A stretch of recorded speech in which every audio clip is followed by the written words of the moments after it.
He waited for me. I chose the mountains because the city would not stop talking. Black pine stood like a wooden box on thin legs, raised above the ridgeline as if waiting for someone willing to hear what silence could say. It was built in the 1950s, abandoned and rented to anyone who wanted to vanish.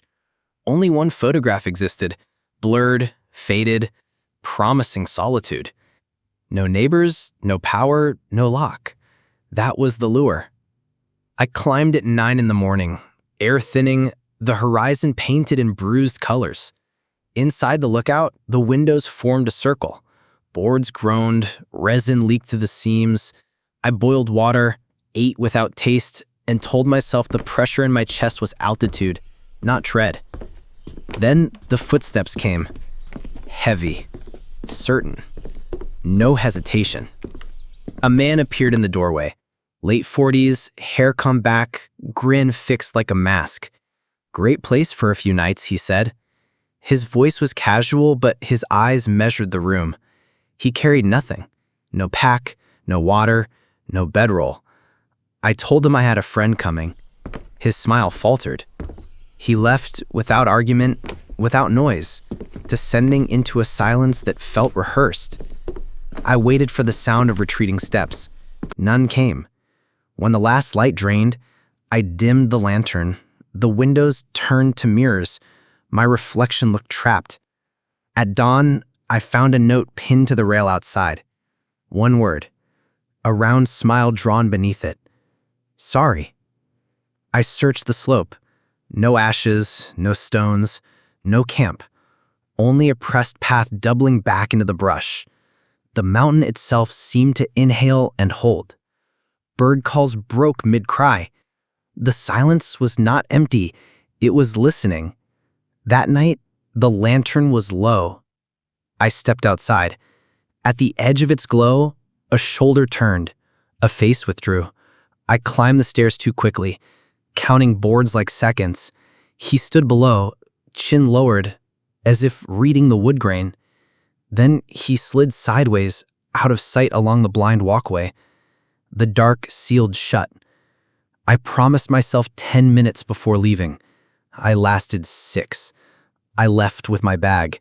Knife open, lantern dim. The path narrowed into a tunnel of bark. Resin burned in the air. I saw it then. A loop of blue cord at shin height. A strand of fishing line drawn taut, almost invisible. A strip of tape with one word, north. Not mine. The forest had been rearranged. I crouched behind a trunk.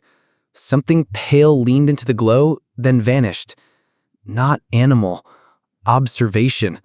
My heart stuttered against the blade in my hand. Time stretched thin. Once, a voice slid to the branches, carrying only one word. Sorry. The forest tested my resolve. Tongue clicks broke above me, then fell silent. Stones tumbled without source. I walked until exhaustion pulled me down. I sat with my back against a tree, knife shaking in my hand. For a moment, I believed I saw 2 shapes across the clearing. 2 men. Mirror images, one smiling, one frowning. When I blinked, they were gone, but the grass remained crushed where they had stood. Dawn silvered the creek. Bootprints faced both ways, as if indecision had been stamped into the mud. I followed the water to a grass-choked road. In its center stood a cairn, rocks stacked high. On its top, resin smeared into a crooked smile. Underneath, a torn map. The lookout was circled 3 times, each darker, more deliberate. The daylight made the forest look harmless, and that was the cruelest trick. At the turnout, my car waited. Dust and pollen dulled the glass.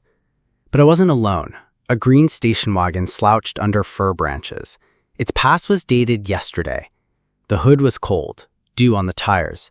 Inside, the smell of rot and damp fabric.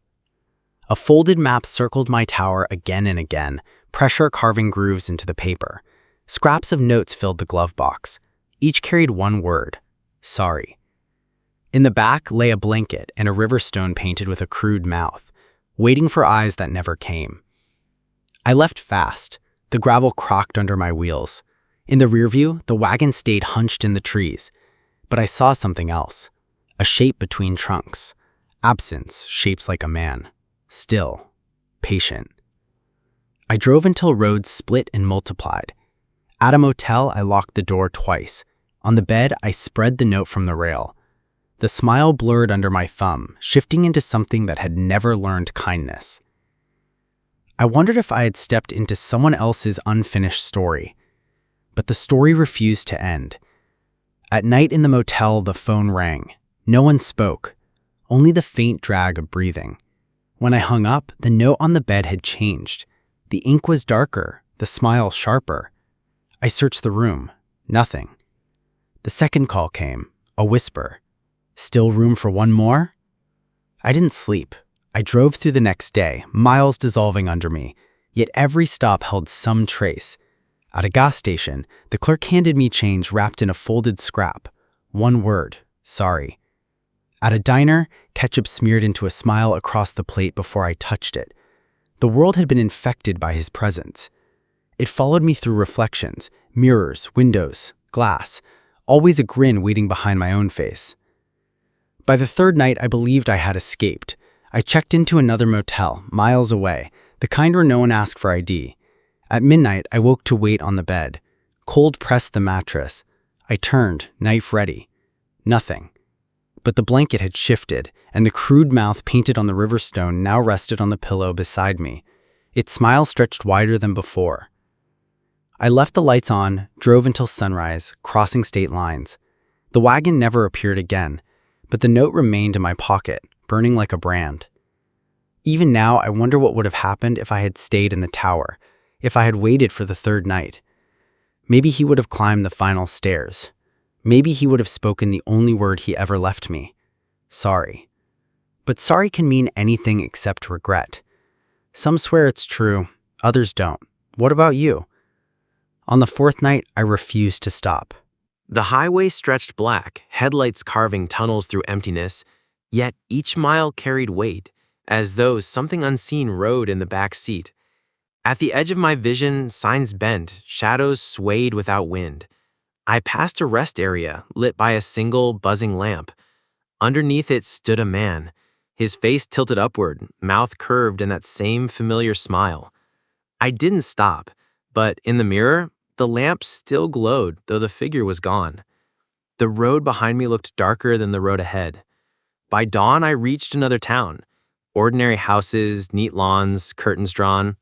Relief almost convinced me I was safe. I booked a room above a bar, walls stained with smoke, ceiling low. When I opened the drawer, a piece of paper waited, a circle drawn in black ink. 3 rings around the tower. The mark followed me farther than I could drive. I burned the paper in the sink, yet the smell of resin filled the air, sharp, inescapable. That night, tapping woke me. Slow, deliberate, on the window pane. I pulled the curtain, nothing outside but rain streaking glass. Then the tapping resumed, from the bathroom door. I pushed it open, empty. The mirror dripped with condensation, though the air was dry. Across the fog's surface was written one word: sorry. I wiped it away, but the letters reappeared, thinner, carved beneath the surface like veins in glass. Sleep came in fragments. Each time I closed my eyes, I dreamed of the tower. Not as it was, but taller, endless stairs rising into black sky. He stood at the top, waiting. When I woke, my hands ached as if I had climbed. Fingertips raw, palms bruised, dirt beneath my nails that smelled of pine. Somehow the dream left evidence behind. I left town by noon, the road narrowed, trees pressing closer. At a crossroads, a dog waited, ribs sharp, eyes reflecting my headlights, even in daylight. Its mouth hung open in a crooked grin. When I swerved, it didn't move. It simply vanished. Where it had stood, the gravel spelled letters in scattered dust. S-O-R-R-Y. Fear became routine. I ate little, slept less. Gas stations blurred into each other, but always some trace waited. A receipt stamped with a smile, a billboard painted over with black rings. a child and a passing car holding a paper mask shaped into a grin. Their eyes followed mine until the lanes divided. No matter the distance, he arrived first. By the fifth night, I could no longer pretend. I drove until exhaustion forced me off the road. An abandoned church leaned at the edge of the highway. I pushed the doors. Inside, pews broken, altar covered in mold. Yet on the wall behind it, fresh paint gleamed. A face without eyes, mouth stretching too wide. Beneath it, in black strokes, room for one more. The echo of those words filled the hollow nave, though no one spoke them aloud. I ran back to the car, breath jagged, knife shaking in my hand. The headlights cut through trees, but for a moment I swore I saw the wagon parked among them, half buried in shadow. The license plate unreadable, yet I knew it was his. When I blinked, the space was empty. Only branches swang. By sunrise, my strength was gone. I stopped at a diner where no music played, no voices rose. The waitress slid coffee toward me. Her lips never moved, but her smile did. On the napkin she placed before me, a single phrase. He waits still. My hand shook so hard the cup spilled. No one reacted. The silence was total. Absolute. As if the world had agreed not to speak again. I left before finishing. I no longer knew where the road led, only that every turn circled back to him. The map in my head dissolved, replaced by one single image. The tower, standing against the sky, windows black, stairs endless, and the certainty that one day, no matter where I ran, I would climb again, and he would be waiting at the top. Some swear it's true, others don't. What about you?